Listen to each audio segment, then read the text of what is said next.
सुधासिन्धोर्मध्ये सुरविटपिवाटी परिवृते मणिद्वीपे दीपोपवनवति चिन्तामणिगृहे शिवाकारे मञ्चे परमशिवपर्यङ्कनिलयां भजन्ति त्वां धन्याः कतिचन चिदानन्दलहरीं नागनाथोदये नमः महागणस्पतये नमः श्रीगुरुचरणारविन्दाभ्यां नमो नमः।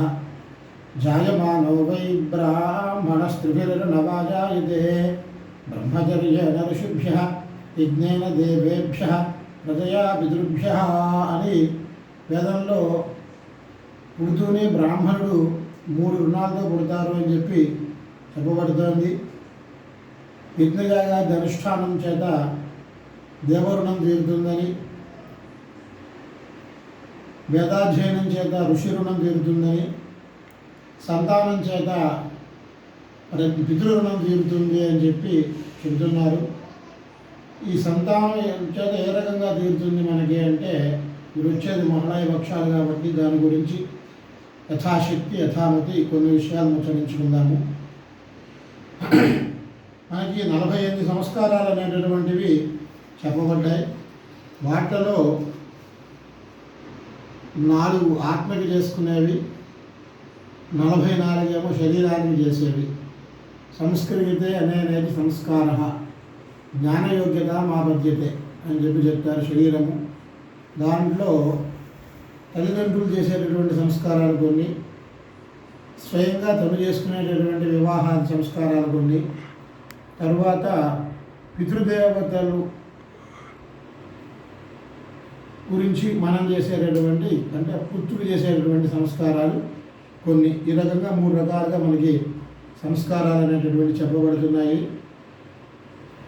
మనం ఏ కర్మ చేసినా చేయకపోయినా పితృదేవతలకు సంబంధించినటువంటి కార్యక్రమాలను మాత్రం ఎప్పుడూ కూడా మానకూడదు. చాలా ముఖ్యమైనటువంటివి అవి. కాబట్టి వాటిని చాలా శ్రద్ధగా చేయాలి. శ్రాద్ధ శబ్దానికి అర్థం శ్రద్ధయా దీర్ఘగిది శ్రాద్ధం అని చెప్పి చెప్తారు. అందువల్ల చాలా శ్రద్ధగా చేయాలి. కర్మలు 4 రకాలుగా మనకి తెలియబడుతున్నాయి. నిత్యకర్మలు, నైమిత్తిక కర్మలు, కామ్యకర్మలు, నిషిద్ధ కర్మలు అని. నిత్యకర్మలు అంటే సంధ్యావందనము, ఔపాసన, బ్రహ్మయజ్ఞం, నిత్య విధులు తర్పణ ఇత్యాదులు. తర్వాత నైమిత్తిక కర్మలు అంటే ఇలా పితృదేవతల్ని ఉద్దేశించి చేయబడేటటువంటి ఆబ్దికము ఇత్యాదులు. మహాళయ పక్షాల్లో వచ్చేటటువంటి మహాళయ శ్రాద్ధం ఇత్యాదులు. కామ్యకర్మలు అంటే సత్యనారాయణ వ్రతం ఇత్యాదులు మనం కోరుకుని చేసుకునేటటువంటివి. నిషిద్ధ కర్మలు అంటే కలంజ భక్షణాలు, ఉల్లిపాయ తింటం ఇత్యాదులన్నీ కూడా చెప్పబడ్డాయి. వీటిలో నిత్యకర్మలు, నైమిత్తిక కర్మలు అనేటటువంటి ఖచ్చితంగా చేయవలసినవి. చేయకపోతే ప్రత్యవాయం కూడా వస్తుంది. కాబట్టి అవి చేయాలి. ఈ మహాళయ పక్షాలు అని చెప్పి మనకి ఇప్పుడు వస్తోంది. వాటి గురించి విశేషం ఏమిటి అంటే, ఆషాఢ్యా పంచమే పక్షే కన్యా సంస్థే దివాకరే యోవై శ్రాద్ధం నరః కుర్యాద్ ఏకస్మిన్నపి వాసరే తస్య సంవత్సరం యావత్ తృప్తాస్యు పితరో ధ్రువం అని చెప్పి వైద్యనాథ దీక్షితీయంలో శ్రాద్ధకాండలో ఉత్తర భాగంలో చెప్పబడినటువంటి ఒక ప్రమాణభూతమైనటువంటి శ్లోకం. అంటే ఆషాఢ్యాది పంచమా పరపక్షం అని చెప్పి మనం చెప్తూ ఉంటాము. కన్యాగతే సవితరి ఆషాఢ్యాది పంచమా పరపక్షే అని చెప్పి ఆ సమయంలో ఆ పక్షంలో అంటే భాద్రపద బహుళ పక్షంలో, కృష్ణపక్షంలో కన్యాగతే సవితరి కన్య యందు వస్తాడు రవి. అది ప్రారంభంలో రావచ్చు, మధ్యలో రావచ్చు, అంతంలో రావచ్చు. ఎప్పుడు వచ్చినా కూడా అదంతా స్వీకరించవలసినటువంటి పక్షం. ఒకవేళ ఆ సమయంలో ఆయన రాకపోయినా కూడా ఈ పక్షం అంతా కూడా చాలా ముఖ్యమైనటువంటిదిగా పితృదేవతలకి చెప్తారు. ఆ 15 రోజుల్లో కనుక ఎవరైతే శ్రాద్ధం ఒక్కరోజైనా చేస్తారో వాళ్ళు 1 సంవత్సరం పాటు పితృదేవతలకి ఏ రకంగా అయితే భోజనం పెడితే వాళ్ళు తృప్తి పడతారో ఆ రకంగా భోజనం పెట్టినటువంటి ఫలితాన్ని పొందుతారు. అంటే ఖచ్చితంగా చేయవలసినటువంటి కర్మలు కొన్ని ఉన్నాయి. వాటిలో ఈ మహాళయ పక్షాల్లో చేయవలసినటువంటివి కొన్నివి అన్నమాట. అయితే ఈ మహాళయ పక్షాల్లో కనుక తల్లిదండ్రులు ఎవరైనా ముక్తి చెందితే ఏం ఆబ్దికం అయిన తర్వాతనే మహాలయం అనేటటువంటిది పెట్టుకోవాలి, అదొకటి గుర్తుపెట్టుకోవాలి. తర్వాత దీన్ని వాడయ పక్షాలు 15 రోజులు శ్రాద్ధం పెట్టడం అనేటటువంటిది ఒక పక్షము. తర్వాత అశక్తులైనట్లయితే 15 రోజులు తర్పణ చేయడం అనేటటువంటిది ఒక పక్షము. 2 పక్షాలుగా మనకు తెలుస్తుంది. అది కూడా కుదరని రోజు అప్పుడప్పుడు ఏం చేయాలంటే ఎవరైతే తల్లిదండ్రుల యొక్క తిథి ఉంటుందో ఆ తిథి ఒక్క రోజైనా సరే వాళ్ళు ఆ శ్రాద్ధం అనేటటువంటిది చెయ్యాలి. ఆ రోజు కూడా వాళ్ళకి కుదరకపోతే అష్టమి నాడు అమావాస్య నాడు మహాలయ పక్షాలంగా తీసుకుని చేయాలి అని చెప్తున్నారు. అయితే దీంట్లో చతుర్దశి నాడు మాత్రం చేయకూడదు. అట్లాగే ఇంకొన్ని నిషేధాలు మనకున్నాయి, తర్వాత చెప్పుకుందాం. అవన్నీ చతుర్దశి నాడు మహాలయం పెట్టకూడదు. అదే కనుక మహాలయం కనుక పెట్టేటట్లయితే అది చతుర్దశి వచ్చినా కూడా ఆ రోజు మహాలయం పెట్టాల్సిందే. విడిగా అయితే చతుర్దశి స్వీకరించకూడదు, కానీ విడిగా మామూలుగా మహాలయంలో అయితే దాన్ని కూడా తీసుకోవాలి. ఒక్కొక్క సమయంలో 16 రోజులు వస్తుంది మహాలయ పక్షం, ఒక సమయంలో 14 రోజులు వస్తుంది, ఒక్కొక్క సమయంలో 15 రోజులు వస్తుంది. ఎన్ని రోజులు వస్తే అన్ని రోజులు కూడా ఈ మహాలయాల్లో శ్రాద్ధాలు పెట్టవలసినవే. తర్వాత మనకు వచ్చి కొన్ని పెట్టకూడని తిథులు ఉన్నాయి, తర్వాత చెప్పుకుందాము. అయితే ఈ 15 రోజులు కుదరని పక్షంలో శృతి ఇంకో కొన్ని విశేషాలను మనకి వివరించింది. ఏమిటి అంటే పంచమి మొదలు పెట్టుకుని అంటే ప్రతిపద నుంచి దశ వరకు అమావాస్య వరకు చేసుకోవడం ఒక పద్ధతి, లేదంటే పంచమి నుంచి మొదలుపెట్టి దశాంతం చేయడం ఒక పద్ధతి, షష్ఠి నుంచి మొదలుపెట్టి చేయడం ఒక పద్ధతి, అష్టమి నుంచి మొదలుపెట్టి చేయడం ఒక పద్ధతి, అట్లాగే దశమి నుంచి చేయడం ఒక పద్ధతి, ఏకాదశి నుంచి ప్రారంభం చేసుకోవడం. ఇన్ని పక్షాలు చెప్పారన్నమాట. అందువల్ల ఈ పక్షాలన్నింటిలో కూడా ప్రారంభం చేసుకుని అమావాస్యంతం వరకు కూడా చేసుకోవచ్చు. ఇవి తర్వాత తర్పణలైనా సరే శ్రాద్ధమైనా సరే.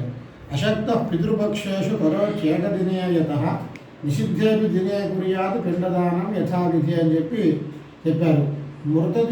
మృతతిథి అయితే ఈ శ్లోకం వర్తిస్తుంది. అక్కడ కొన్ని ఈ నిషేధ పక్షాలు ఉన్నాయని చెప్పుకున్నాం కదా. అవి నిషేధాలు ఏమిటి అంటే రోహిణి నక్షత్రం నాడు మహాలయం చేయకూడదు, మఘా నక్షత్రం నాడు చేయకూడదు, రేవతి నక్షత్రం నాడు చేయకూడదు, అట్లాగే చతుర్దశి నాడు కూడా చేయకూడదు అని మనకు తెలిసింది. అశక్తుడైతే కనుక పితృపక్షాల్లో వాడు ఒక్క రోజైనా చేసరే చేయాలి యథావిధిగా. ఇది ఎప్పుడయ్యాది అంటే నిషిద్ధ దినములు కాకుండా ఉండాలి, చతుర్దశి కాకుండా ఉండాలి. ఆ రోజుల్లో కనుక చేసినట్లయితే సంపూర్ణమైనటువంటి ఫలితం వారికి లభిస్తుంది. అయితే మృతతిథి కనుక అయినట్లయితే అది రోహిణి అయినా మఖ అయినా రేవతి అయినా మరొకటైనా ఇంకా కొన్ని కూడా చెప్తారు తర్వాత. ఆ రోజుల్లో అయినా సరే నిషిద్ధ దినముల్లో కూడా అది పెట్టేసేయచ్చు అనమాట. మృతతిథి అయితే దాంట్లో ఎటువంటి ఇబ్బంది లేదు. మృతతిథి నాడు కనుక మహాలయం పెట్టేటట్లయితే. అట్లాగే సన్యాసులకి ఎప్పుడు పెట్టాలి అంటే వాళ్ళకి ప్రత్యేకంగా అపరాహ్న వ్యాప్తి కలిగినటువంటి ద్వాదశి నాడు మాత్రమే వాళ్ళు చేయాలి. ఏ రోజైతే ద్వాదశి అపరాహ్న వేళ ఉంటుందో సన్యాసులకి మాత్రం ఆ రోజు చేయాలి అని చెప్తున్నారు. అట్లాగే శ్రాద్ధం శస్త్రహతస్యవ చతుర్దశ్యాం ప్రకీర్తితమని ఒక వాక్యం కనిపిస్తుంది. శస్త్రహతులు శస్త్రం చేత చంపబడినటువంటి వారు ఎవరైతే ఉంటారో వాళ్ళకి ప్రత్యేకంగా చతుర్దశి నాడు చెప్పబడింది. ఆ చతుర్దశి నాడు ఇంకా ఏమీ చేయకూడదు అనమాట, వాళ్ళకి మాత్రమే చెయ్యాలి. అట్లాగే చతుర్దశి నాడు ఎవరైనా కనుక పోయినట్లయితే లేదా పౌర్ణమి నాడు కనుక పోయినట్లయితే వాళ్ళకి ఎప్పుడు చేయాలి అంటే అష్టమి నాడు కానీ అమావాస్య నాడు కానీ వారికి చేయాలి. ఎందుకంటే పౌర్ణమి ఈ పక్షంలో రాదు కాబట్టి. అలాగే ఆషాఢ్య పంచమే పక్షే కన్యా సంస్థే దివాకరే యోగై శ్రాద్ధం నరః కుర్యాత్ ఏకస్మిన్ అభివాసరే దశ సంవత్సరం యావత్ దృక్పాశ్వ పితరో ధ్రువం అని దాన్ని చెప్పుకున్నాము వైద్యనాథ దీక్షితీయంలో. అట్లాగే దేవీ భాగవతంలో కూడా ఒక శ్లోకం కనిపిస్తోంది. స్వాహాస్మధానామ మమ ప్రభావై కృప్యంతి దేవా పితరస్తథైవ యజ్ఞేషు సర్వేషు ముదాహరంతి యన్నామయుగ్మం శృతిభిర్మునీంద్రాః అని బ్రహ్మవైవర్తం అని దేవి భాగవతంలో చెప్పబడింది. స్వహాకారంతోనేమో దేవతలకి, స్వధాకారంతోనేమో పితృదేవతలకి కనుక మనం ఆహుతులు కనుక ఇచ్చినట్లయితే వాళ్ళు చాలా ఆనందంగా ఆ ఆహుతులన్నీ కూడా స్వీకరిస్తారు అని దేవి భాగవతంలో చెప్పబడింది. అలాగే తన్నామోచ్చార్య మంత్రాంతే యో దాస్యతి హవిర్నర సురేభ్యస్తత్ ప్రాప్నువంతి సురాహ స్వానందపూర్వకం అని చెప్పి బ్రహ్మ వివర్త పురాణంలో చెప్పారు. అదేమిటి అంటే స్వాహాకారంతో దేవతలకి, స్వధాకారంలో పితృదేవతలకి కనుక ఇచ్చినట్లయితే సురుడు పితృదేవతలు వీళ్ళందరూ కూడా చాలా ఆనందంగా దాన్ని స్వీకరించి వెళ్తారట. ఇక్కడ ఇచ్చినటువంటి ఆహుతుల్ని వాళ్ళకి ఆ పేర్లతో ఇస్తేనే వాళ్ళకి చాలా ఆనందం. అట్లాగే ఇంకొక విషయం అందరూ చెప్పుకున్నాం మనం, ఆదౌ మధ్యే అవసానేవా ఎత్ర కన్యామృజే ద్రవి సపక్ష సకల శ్రేష్ఠ సశ్రాద్ధ షోడశకం ప్రతి అని చెప్పి చెబుతారు. ఆ మహాలయ పక్షాల్లో ఆదిలో వచ్చినా, మధ్యలో వచ్చినా, అంతంలో వచ్చినా కూడా కన్యలోకి రవి ఆ పక్షం అంతా కూడా గ్రాహ్యంగా చెప్పబడింది. ఒకవేళ అది రాకపోయినా కూడా తీసుకోవచ్చు. అయితే ఈ 15 రోజుల్లో కనుక కుదరకపోతే వాళ్ళకి ఎప్పుడు పెట్టాలి అని కొంతమంది మహర్షులు ఏం చెప్పారు అంటే దాని మీద ఆలోచన చేసి ఆశ్వేయ శుక్ల పంచమిలోపు పెట్టుకోవచ్చు ఈ పక్షంలో కనుక కుదరకపోతే అని చెప్పి చెప్పారు. తర్వాత ఇంకొక విషయం ఏమిటి అంటే మహాలయే గజాశ్రాద్ధే మాతాపిత్రోహ మృతేహని ఋత్వోద్వాహోపి గురువేద పిండదానం యథావిధి అని చెప్పి చెప్పారు. ఇక్కడ అన్నశ్రాద్ధం మాత్రమే చేయాలి అని చెప్పి తెలుస్తోంది మహాలయంలో, గజాశ్రాద్ధంలో. అట్లాగే మాతాపితరుల యొక్క గతించినటువంటి దినమయ్యందు శ్రాద్ధ దివసమయ్యందు అది ఎంత విశిష్టమైనది అంటే కృత్వా ఉద్వాహోపి వివాహం చేసుకున్నా కూడా ఆ సమయంలో పిండదానం ఖచ్చితంగా చేయవలసిందే అని చెప్పి చెప్తున్నారు. ఎందుకని అంటే పితృదేవతలు కనుక తృప్తి చెందారు అంటే దానివల్ల వచ్చే ఫలితం అనంతమైనటువంటిది.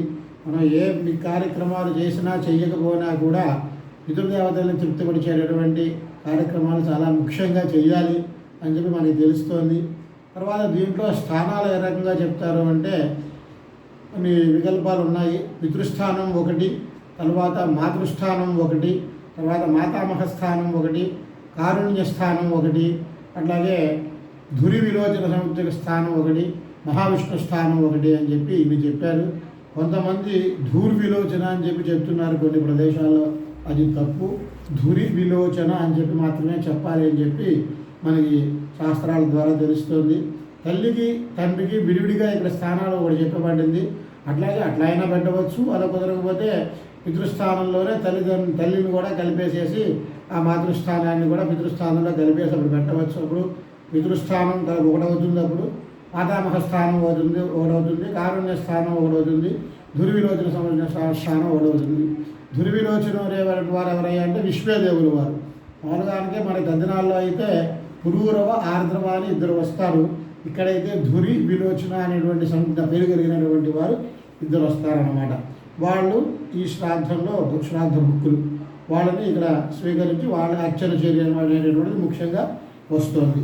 తర్వాత మహావిష్ణు స్థానం కూడా ఒకటి చెప్పాలి. వీళ్ళ ఒక్కరు పితృస్థానంలో ముగ్గురు, మాతామహ స్థానంలో ముగ్గురు అట్లా పెట్టుకుంటూ రావాలి. అలా పెట్టుకున్నప్పుడు దుర్విలోచన సముద్ర స్థానంలో కూడా ఇద్దరిని పెట్టాలి, మహావిష్ణు స్థానంలో ఒకరిని పెట్టాలి.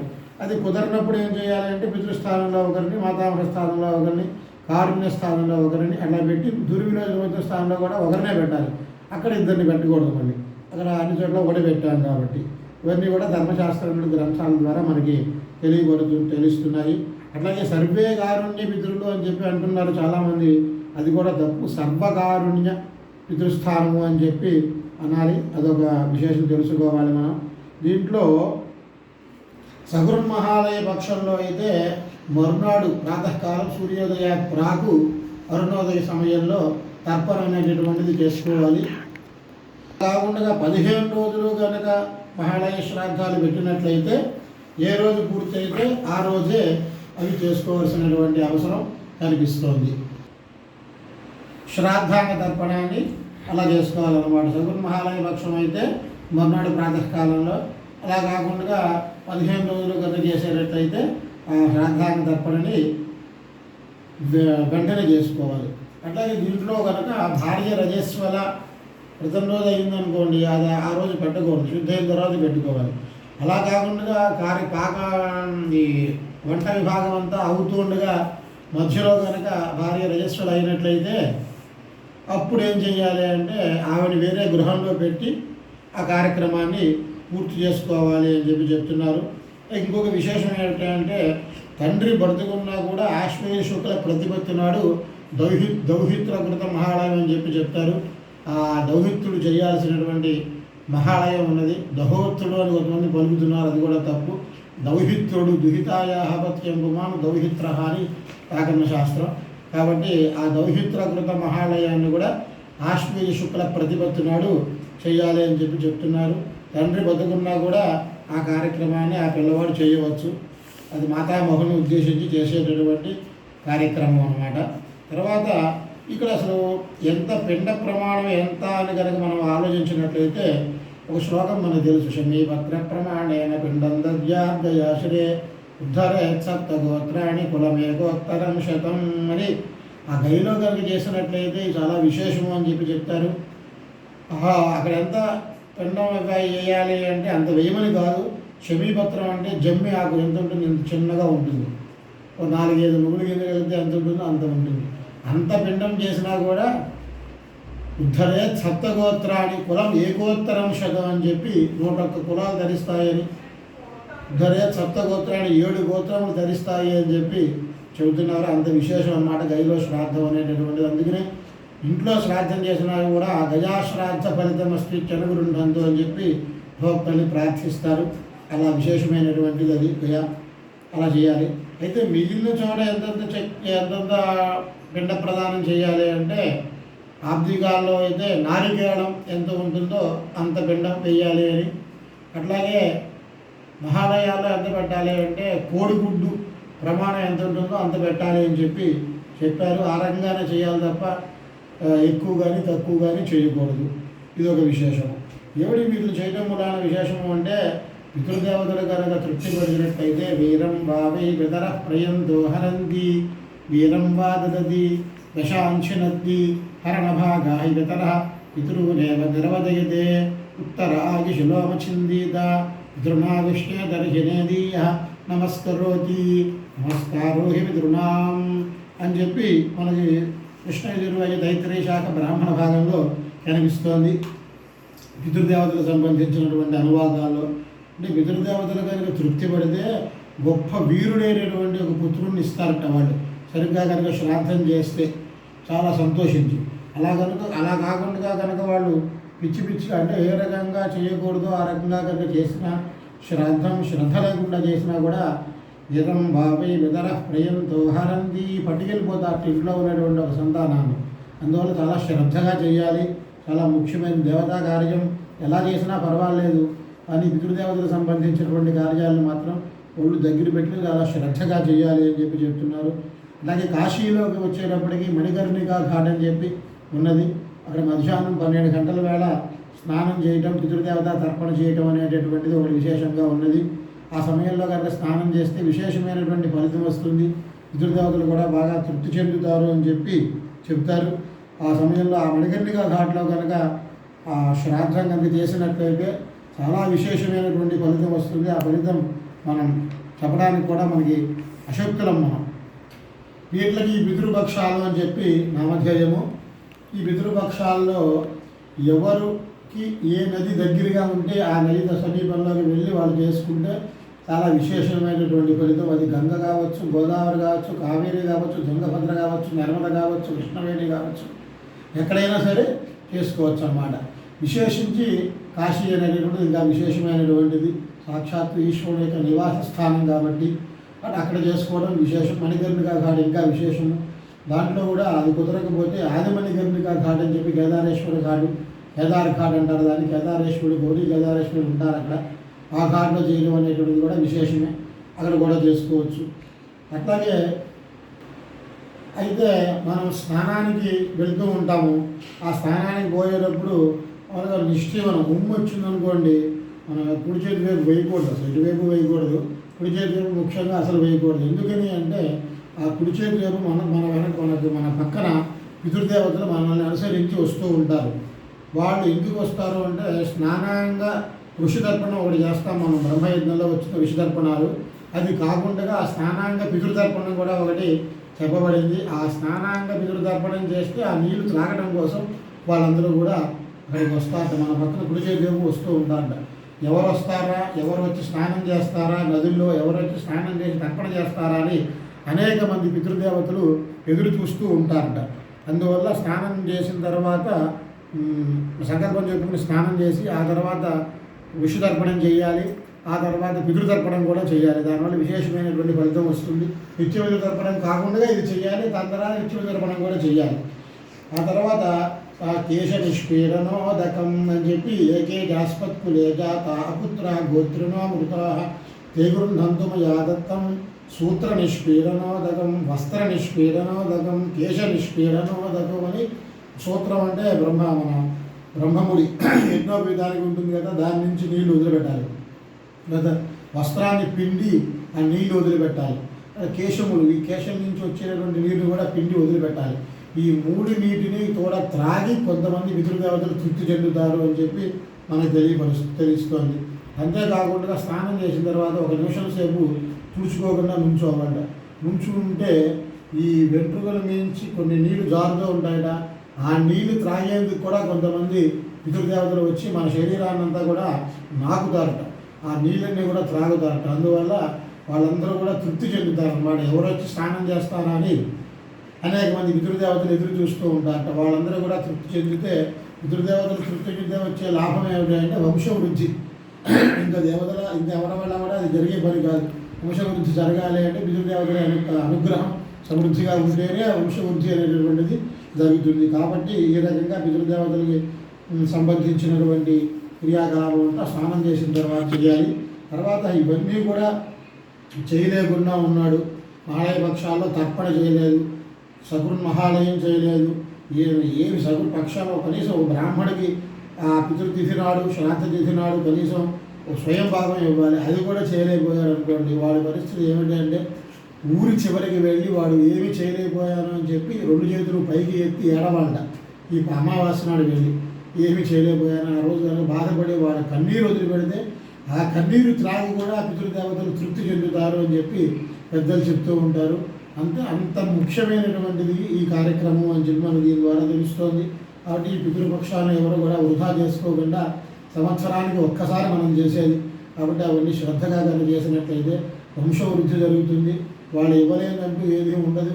అనేక రకాలైనటువంటి సంపదలన్నింటినీ కూడా వాళ్ళు మనకి ఇస్తారు. అందుకనే వేదంలో పంచవా ఏతే మహాయజ్ఞా సతతి ప్రదాయంతే సతతి సంతిష్టంతే అని చెప్పి 5 మహాయజ్ఞాలు చెప్పారు. దేవయజ్ఞం, భూతయజ్ఞం, మనుష్యయజ్ఞం, పితృయజ్ఞం, బ్రహ్మయజ్ఞం అని చెప్పి. వాటిలో ఈ పితృయజ్ఞం అనేటటువంటిది ఒకటి. పితృభ్య స్వధా కరోత్యప్యపస్తత్పితృయజ్ఞ సంతిష్టతే అని స్వధాకారంతో మనం ఏదైతే చేస్తూ ఉన్నామో అది పితృయజ్ఞము అని చెప్పి వేదంలో చెప్పబడింది. ఆ వేదంలో చెప్పబడినటువంటి ఆ పితృయజ్ఞాలు ఇవి. కాబట్టి వాటిని కొరకు చేసినట్లయితే అనేక రకాలుగా మనకి అనేక రకాల శ్రేయస్సులు లభిస్తాయి. మన సంతానం అంతా కూడా మంచి వృద్ధిలో ఉంటుంది. ఇంతేకాకుండా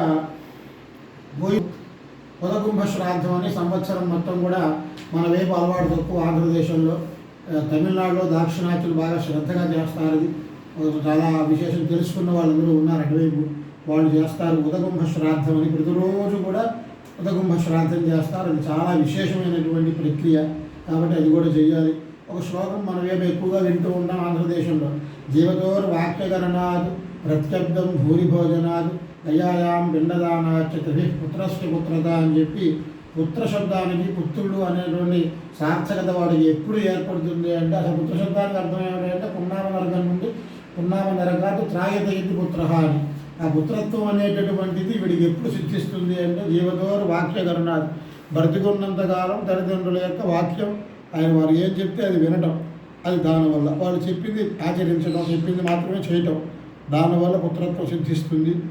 ప్రత్యబ్దం భూరిభోజనాది. ప్రత్యబ్దం అనే శబ్దానికి అర్థం ఏమిటి అంటే సంవత్సర విమోగం నాడు బాగా భూరిభోజనాలు పెట్టాలి. ఆ రోజు బాగా విపరీతంగా అన్నదానం కనుక చేసినట్లయితే ఆ పోయినటువంటి వ్యక్తికి, ఈ బ్రతుకున్నటువంటి కర్తకి, వీళ్ళిద్దరికి కూడా సర్వశుభాలు జరుగుతాయని చెప్పి చెప్తారు. అలాగే గయాయాం పిండదానాచ. గయలో పిండదానం చేయడం అనేటటువంటిది ఒకటి విశేషమైనటువంటిది.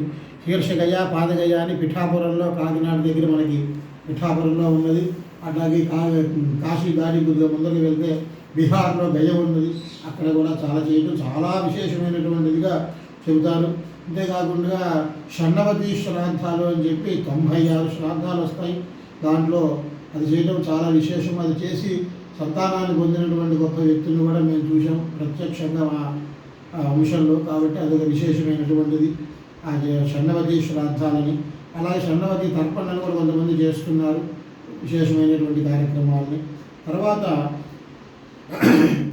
ఇంకొక విషయం, ఇంద్ర వృత్రం హత్వా అసురాన్ పరాభావ్య సోమావాస్యాం ప్రత్యాగచ్చదు ते पितरः पूर्वेद्युरागच्छन् पितॄन् यज्ञो गच्छतु तं देवाः पुनरयाचन्त तमेभ्यो न पुनरददुः ते ब्रुवन् वरं वृणामहै अथ वः पुनर्दास्यामः अस्मभ्यमेव पूर्वेद्युः क्रियाता इति तमेभ्यः पुनरददुः तस्मात् पितृभ्यः पूर्वेद्युः क्रियते यत्पितृभ्यः पूर्वेद्युः करोति पितृभ्य एव तद्यज्ञं निष्क्रिय इदमानः प्रतनुते. ఇంద్రుడు యుద్ధం చేయడానికి వెళ్ళాట, వృత్రాసురుడు చెప్పడానికి వచ్చేటప్పుడు పితృదేవతలు వచ్చి ఉన్నారట. ఆయన అమావాస్యగా వచ్చేసాడు. కానీ తే పితరః పూర్వేద్యురాగచ్చన్, పితృదేవతలు మాత్రం క్రితం రోజే వచ్చేసారట. అందువల్లే దద్దినాల్లో కూడా మనకి క్రితం రోజే పితృదేవతలు వస్తారు. అందుకనే ఆ రోజు రాత్రికి అల్పాహారం పుచ్చుకోవడం, అట్లాగే సంగమం అవి చేయకుండా జాగ్రత్తగా ఉండడం, మైథునం అవి చేయకుండా అనేవి వచ్చాయి. అట్లాగే ఆ రోజు క్రితం రోజే వెళ్ళి భక్తుని నిమంత్రణ చేసి కాళ్ళు కడిగి అంతవరకు చేసి రావడం అనేటటువంటిది కూడా సంప్రదాయంలో ఉన్నది. అంటే అర్థం ఏమిటి అంటే క్రితం రోజే పితృదేవతలు అనేటువంటి వారు ఒకరోజు ముందరే వచ్చేస్తారు మన ఇంటికి వాళ్ళు. అందువల్ల చాలా శ్రద్ధగా జాగ్రత్తగా ఉండాలి అని చెప్పి మన దీనివల్ల తెలుస్తోంది. అలాగే భరణీ మహాలయం అని చెప్పి పితృదేవతలందరికీ రాజు ఎవరయ్యా అంటే యమోవాగామయద తృణాగం రాజ్యం అభిజయమిది అని మరి నక్షత్రేషలో వస్తుంది. యముడు వీళ్ళందరికీ కూడా పితృదేవతలందరికీ కూడా నేను రాజు అవ్వాలి అని చెప్పి ఒక యాగం చేశా, ఒక ఇష్టి చేశాడని చెప్తారు. ఆ తర్వాత ఆయన ఆ ఇష్టి ప్రభావం చేత పితృదేవతలకి అధిపతి అయ్యాడని చెప్పి మనకి ఆ ఉపాఖ్యానంలో తెలుస్తోంది. కాబట్టి వీళ్ళందరికీ అది యముడు రాజు అనమాట. యముడికి సంబంధించినటువంటి నక్షత్రం ఏమిటి? అపభరణి నక్షత్రం, భరణి నక్షత్రం యముడు అధిష్టాతృ దేవతగా కలిగినటువంటి నక్షత్రం అనమాట.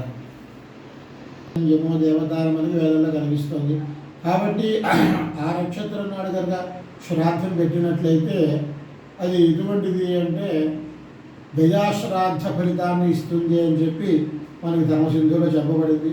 ఇట్లా అనేక రకాలైనటువంటి విశేషాలన్నీ కూడా ఉన్నాయి. అలాగే స్వాహా శబ్దం చేత ఇవ్వాలి, స్వధా శబ్దం చేత ఇవ్వాలి అని మనం చెప్పుకున్నాం. అలాగే ఎప్పుడు కాకి వచ్చి పిండం ముట్టుకోవాలి అని కూడా ఒకటి మనం వింటూ ఉంటాం.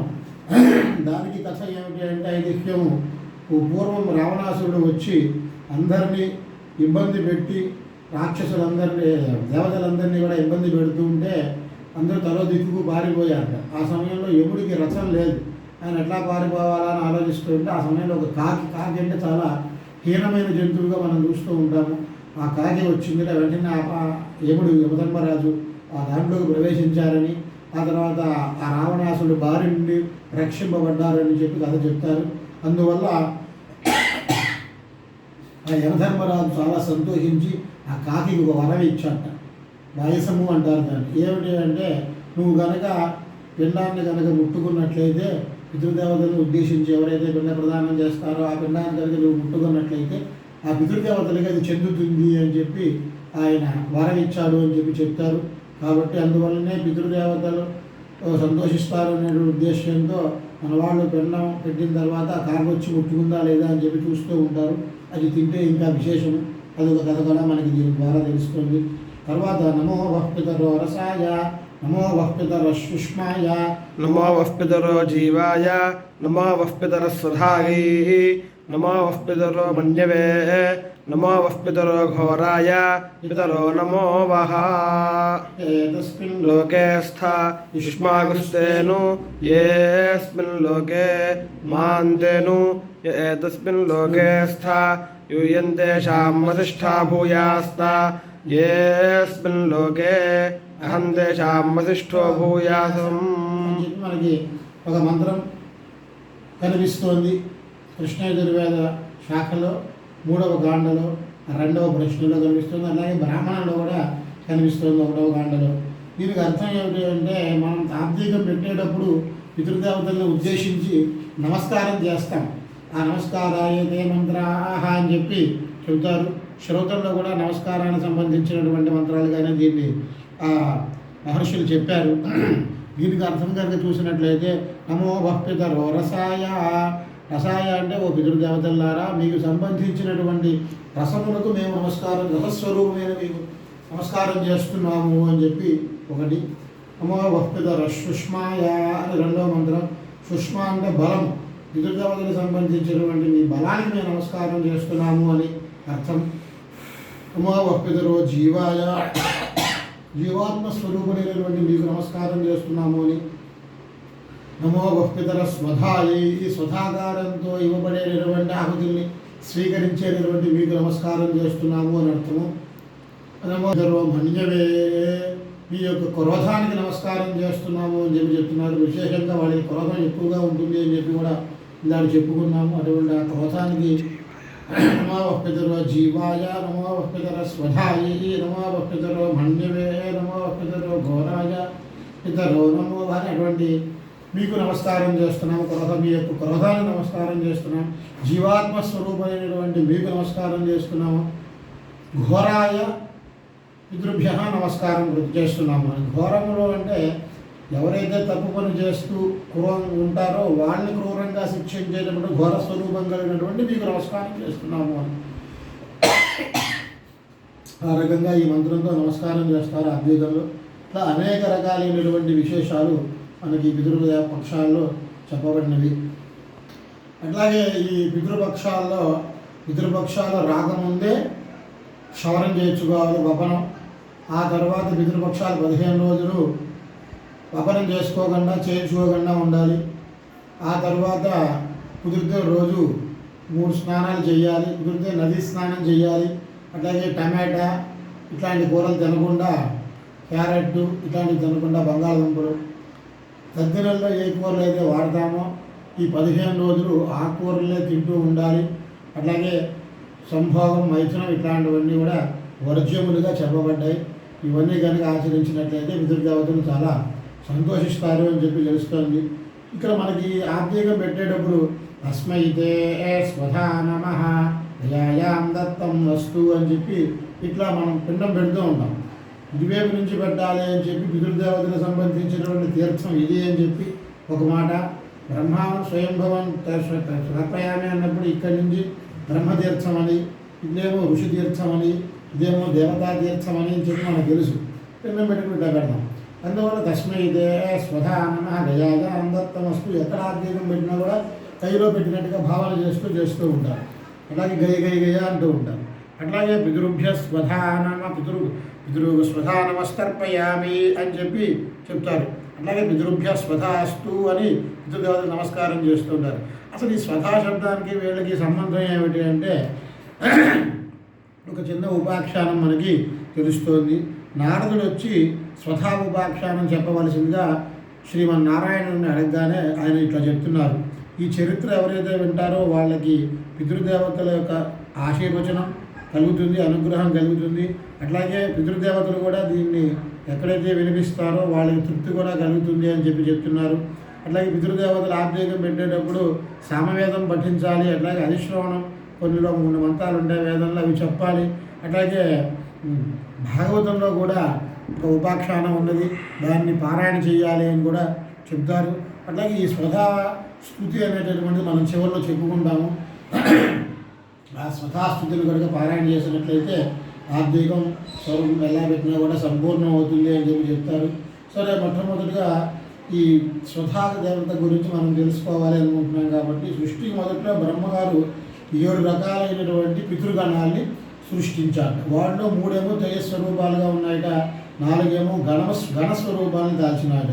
ఈ 7 విధములైన గణములను మనోహర పితృగణములుగా శ్రాద్ధ స్వరూపాలుగా ఉండడాన్ని చూచి వాటికి శ్రాద్ధ తర్పణములతో శ్రాద్ధాన్ని ఆహారంగా నియమించారట బ్రహ్మగారు. అంటే వీళ్ళందరికీ కూడా ఆహారం ఏమిటి అంటే శ్రాద్ధం అన్నమాట. శ్రాద్ధంలో పెట్టేటటువంటి ఆహారం. సరే స్నానం, సంధ్య, ఆంధ్రిక కృత్యాలు ఏవైతే మనకి ఉన్నాయో తర్పణ, శ్రాద్ధ, దేవతార్చనలు ఇవన్నీ బ్రాహ్మణులు చేస్తూ ఉంటారు. ఇవన్నీ బ్రాహ్మణులు చేయాలి. నిత్య సంధ్యావందనం, శ్రాద్ధ తర్పణ, భూతబలి, వేదాధ్యయనం ఇవన్నీ కూడా చేస్తూ ఉండాలి. ఇవన్నీ చేయని వాడు బ్రాహ్మణుడు ఎటువంటి వాడు అంటే విషం లేని పాము ఎటువంటిదో అటువంటి వాడు అనమాట. అలాగే శ్రీదేవి పూజ కూడా చేయాలి. అట్లాగే శ్రీహరికి నివేదించకుండా ఏ రకమైనటువంటి పదార్థాన్ని భుజించకూడదు. అలా కనుక భుజిస్తే వాడు సూతకం, ఆజన్మాంతం వాడికి సూతకం ఉంటుంది అనమాట, ఆశోచం ఉంటుంది అనమాట. ఆ రకమైన స్థితిలో వాడు ఉంటాడు. అటువాడు అపవిత్రుడు అనమాట. అటువంటి వాడు శుభకార్యాలు తగినవాడు కాదు అని చెప్తున్నారు. అట్లా బ్రహ్మదేవుడు శ్రాద్ధాదుల్ని పితృదేవతల వరకు ఏర్పరిచాడు. కానీ పితృదేవతలు ఏంటి అంటే ఈ బ్రాహ్మణులు ఇస్తున్నటువంటి శ్రాద్ధాదులన్నింటినీ కూడా స్వీకరించట్లేదు. స్వీకరించకపోయినాడు ఎందుకో తెలియట్లా. అప్పుడు పితృదేవతలందరూ కూడా ఆకలి మంటలతో వ్యాకులతను చెంది వెంటనే బయలుదేరి వాళ్ళందరూ బ్రహ్మసభకు వెళ్ళి తమ బాధనంతా కూడా వివరించారు. వివరిస్తే అప్పుడు బ్రహ్మగారు ఏం చేశారు, మానస అనేటువంటి ఒక సుందరాంగిని సృష్టించారు. చాలా అందంగా ఉంటుంది ఆవిడ, రూపయౌవన సంపన్నురాలు, చంద్రకాంతిని వెదజల్లేటటువంటి ముఖం. చంద్రకాంతి వెదజల్లే ముఖం అంటే అర్థం ఏమిటి అంటే చంద్రుడిని చేస్తే అందరికీ కూడా ఆహ్లాదంగా ఉంటుంది. అట్లాగే ఆమెను చూసినా కూడా చాలా ఆనందం కలుగుతూ ఉంటుంది. ఆ దేవి ఎటువంటిది అంటే విద్యావతి, గుణవతి, మంచి రత్నముడి భూషణం ధరించినటువంటిది ఆవిడనమాట. వరదాయిని, శుభాంగి. ఆవిడ పేరు ఏమిటి అంటే సుస్మిత. అప్పుడు కూడా నవ్వుతూ ఉంటుంది ఆవిడ. ఆవిడ పేరు ఏమిటి అంటే స్వధ ఆవిడ పేరు. ఆ స్వధ అనేటటువంటి ఆవిడని ఆయన సృష్టించాడు. సో స్త్రీలు చాలా రకంగా ఉంటూ ఉంటారు, మనం చూస్తూ ఉంటాం. శంఖిణీ జాతి అని, పద్మిని జాతి అని అనేక రకాల జాతులు స్త్రీలు ఉంటారు. అందులో ఈమె పద్మిని జాతికి సంబంధించినటువంటి లక్ష్మి లక్షణములు కలిగినటువంటిది. అది ఎట్లా తెలుస్తుంది అంటే ఆమె యొక్క పాదములలో పద్మాలు ఉంటాయట. ఆ స్వధాదేవి యొక్క పాదములలో 3 పద్మాలు ఉన్నాయట, పద్మ చిహ్నాలు. అందువల్ల ఈవిని తీసుకెళ్ళి ఆ స్వధాదేవిని పితృదేవతలకు ఇచ్చాట అన్నమాట ఆయన. ఇచ్చిన తర్వాత అప్పుడు ఏమవుతుంది అంటే వాళ్ళందరూ కూడా అప్పుడు ఇచ్చిన తర్వాత బ్రాహ్మణుల్ని రహస్యంగా పిలిచి వాళ్ళకి ఇలా చెప్పాడు, మీరందరూ కూడా ఈ మంత్రం యొక్క అంతమయందు స్వధాశబ్దాన్ని ఉచ్చరించండి, అప్పుడు పితృదేవతలకి ఆపదలన్నీ కూడా వెళ్తాయి అని చెప్తారు. ఆ రకంగా వాళ్ళందరూ కూడా ఆ స్వధాశబ్దాన్ని ఉచ్చరించడం, అక్కడి నుంచి ఆ స్వధాశబ్దం యొక్క ఉచ్చారణ మహిమ చేత ఆ పితృదేవతలందరి యొక్క ఆకలి తీరడం జరుగుతుంది. అక్కడి నుంచి శుక్రుల గౌరవంతో ఆ స్వధాదేవులందరూ కూడా పూజిస్తూ ఉన్నారు. ఆ స్వధాదేవి యొక్క అనుగ్రహం వల్ల విప్రులు, దేవతలు, పితృదేవతలు పరిపూర్ణమైనటువంటి మనోరథములు కలిగిన వారిని సుఖంగా వాళ్ళందరూ కూడా ఉన్నారు అని తెలుస్తోంది. ఆ తర్వాత వాళ్ళందరూ కూడా స్తుతి చేశారట. ఈవిని ఏమని అంటే ఏ రకంగా స్తుతి చేశారు అంటే దీన్నే స్వధా స్తుతి అని చెప్తారు. స్వధోచ్చారణ మాత్రేణ తీర్థస్నాయీ భవేన్నర ముచ్యతే సర్వపాపేభ్యో వాజపేయ ఫలం లభేద్. ఒక్కసారి కనుక స్వధ అని కనుక ఉచ్చరించినట్లయితే తీర్థస్నాయీ భవే అన్నర అన్ని తీర్థములలో స్నానం చేసిన వాడు అవుతాడు, అటువంటి ఫలితం వీడికి వస్తుంది. అంతేనా అంటే ముచ్యతే సర్వపాపేభ్య పాపముల నుండి కూడా వీడు విముక్తుడవుతాడు అనమాట. అంతేనా అంటే వాజపేయ ఫలం లభేద్. అన్ని యజ్ఞంలో వాజపేయం అనేటటువంటిది చాలా గొప్పదైనటువంటి యజ్ఞము. 17 ఉపస్తంభాలు, 17 అనేక విశేషాలు సంఖ్యాకంగా దాంట్లో ఉంటాయి. అందువల్ల ఆ వాజపేయ ఫలాన్ని పొందుతారట. స్వధేత్యేవం యది వారత్రయం స్మరేదు శ్రాద్ధస్య ఫలమాప్నోతి తర్పణస్య జలైరపి. స్వధా అని 3 మార్లు మనం కనుక ఉచ్చరించినట్లయితే శ్రాద్ధం పెడితే ఏ ఫలితం వస్తుందో అంత ఫలితాన్ని పొందిన వాళ్ళు అయిపోతారనమాట. శ్రాద్ధకాలే స్వధాస్తోత్రం యశృణోతి సమాహిత సలభేత్ శ్రాద్ధ సంభూతం ఫలమేవ న సంశయ. ఈ శ్రాద్ధకాలంలో కనుక ఈ స్వధాస్తోత్రాన్ని పఠించినట్లయితే శ్రాద్ధ ఫలితం సంపూర్ణంగా వీడికి లభిస్తుంది. అట్లాగే ఆ సమయంలో ఈ స్వధా స్తోత్రాన్ని వినాలి. సమాహిత అంటే సమాహిత మనస్కుడి, ప్రశాంత మనస్కుడి, మనస్సు ఇంకో చోటికి పోకుండా ఉన్నవాడే దాన్ని వినాలి అని చెప్తున్నారు. శ్రాద్ధం పెడితే ఏ ఫలితం వస్తుందో అంత ఫలితాన్ని కూడా పొందుతాడు అని చెప్తున్నారు. ఇంకా స్వధేత్యేవం త్రిసంధ్యం పఠేన్నర ప్రియాం వినీతాం సలభేత్ సాధ్వీం పుత్రగుణాన్వితాం. స్వధా అని 3 మార్లు కనుక 3 సంవత్సరాల్లో ఎవరైతే పఠిస్తారో అంటారో వాళ్ళకి చక్కటి రూపవతి అయినటువంటిని మాట వినేటటువంటి భార్య జరుగుతుందిట. అంతేకాకుండా పుత్రులు పౌత్రులు అందరూ కూడా వాళ్ళకి కలుగుతారట.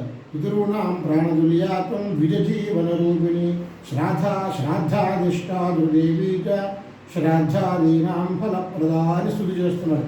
ఆవిడ ఎటువంటిది అంటే సుధాదేవి పితॄణాం ప్రాణతుల్యాత్వం, పితృదేవతలకు ప్రాణంతో సమానమైనటువంటిది ఆవిడ. ఎందుకంటే మనం ఆహారం ద్వారా ఆవిడ ద్వారానే కదా ఆహారం మీరు స్వీకరించేది. ఇప్పుడు ప్రాణస్వరూపం. అంతేకాకుండా ద్విజులకు జీవన రూపిణి. ద్విజులందరూ కూడా ఎట్లా జీవనం చేస్తున్నారు అంటే ఈ ఆర్థికాలు ఇవన్నీ కూడా పెట్టించి వాళ్ళు జీవనం చేస్తూ ఉంటారు కాబట్టి వాళ్ళకి జీవన స్వరూపిణి ఆవిడ. ఇంకా అటువంటిది శ్రాద్ధాధిష్టాతృదేవి చ, శ్రాద్ధాధిష్టాతృదేవి ఆవిడ ఆ సుధాదేవి. అంతేనా అంటే శ్రాద్ధాదీనాం ఫలప్రద, శ్రాద్ధములకు సంబంధించినటువంటి ఫలాన్ని కూడా ఇచ్చేటటువంటిది ఆవిడ.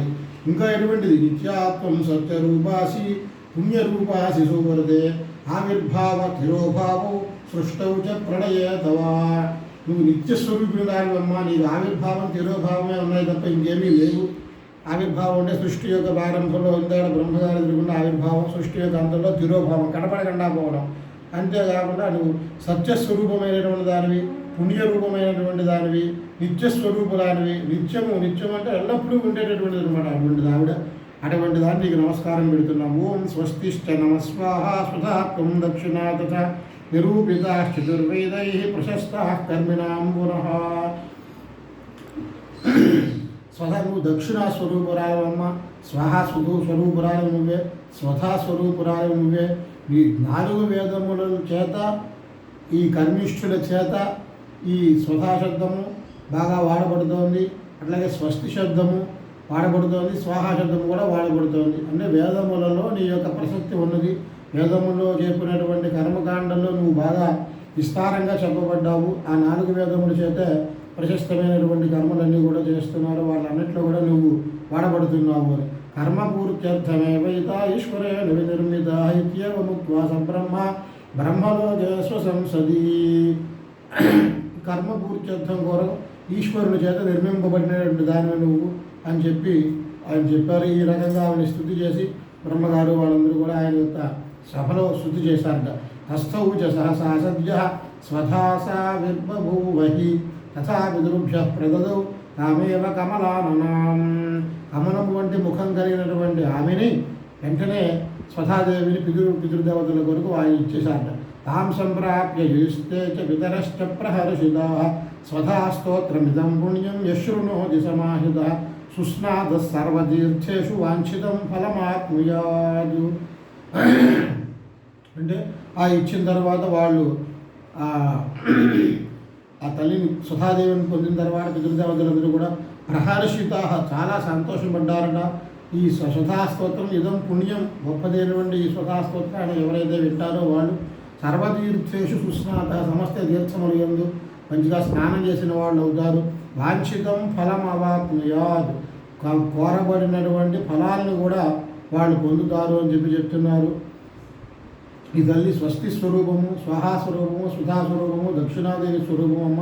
అటువంటి నీవు చాలా గొప్పదానివి. ఈశ్వరుడు యొక్క సృష్టిలో నువ్వు పరమాత్మ చేత ఈ కర్మకాండల కొరకు నువ్వు సృష్టింపబడిన దానివి. కాబట్టి నీ యొక్క అనుగ్రహం ఎల్లప్పుడూ మా అందరికీ ఉండాలి అని చెప్పి ప్రార్థన చేశారు ఈ స్తుతిలో. అటువంటి గొప్పదైనటువంటి ఈ స్వసాగార చరిత్ర విన్న వాళ్ళందరికీ కూడా సమస్త కోరికలు తీరుతాయి. ఇందువల్లనే మనం బ్రహ్మయజ్ఞంలో కూడా సోమః పితృమాన్ యమోంగిరస్వాన్ అగ్నిష్పాత్త అగ్ని కవ్యవాహన ఇత్యాదయో ఏ పితరాదాన్ పితృ స్వధా నమస్కర్పయామి అని దక్షిణం వైపు తిరిగి కాశీలావీధి చేసుకుని తప్పడు చేస్తూ ఉంటాము. అందువల్ల ఆ స్వధా శబ్దం ఉంటేనే పితృదేవతలు స్వీకరిస్తారు తప్ప మరొక రకంగా వాళ్ళు స్వీకరించరు. బ్రహ్మయజ్ఞంలో అయినా శ్రాద్ధాదుల్లో అయినా ఎక్కడైనా సరే ఆ స్వధా శబ్దంతో వాళ్ళు చేస్తూ ఉండాలి అని చెప్పి దీన్ని బట్టి మనకు తెలుస్తోంది.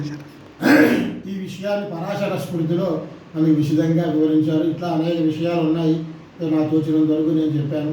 ఇది సారాంశం ఏమిటి అంటే ఈ పితృపక్షాలు అని వీటికి పేరు. భాద్రపద కృష్ణ ప్రకృతి దర్శ అమావాస్య పర్యంతము. కాబట్టి 15 రోజులు అందరూ శ్రాద్ధం చేయడం మొట్టమొదటి పని. కుదరని పక్షంలో 15 రోజులు తర్పణ చేయడం, అది కుదరని పక్షంలో ఏదో ఒక రోజైనా తర్పణ చేసి ఆ రోజు బ్రాహ్మణుడికి భోజనం పెట్టడం ఒక పని.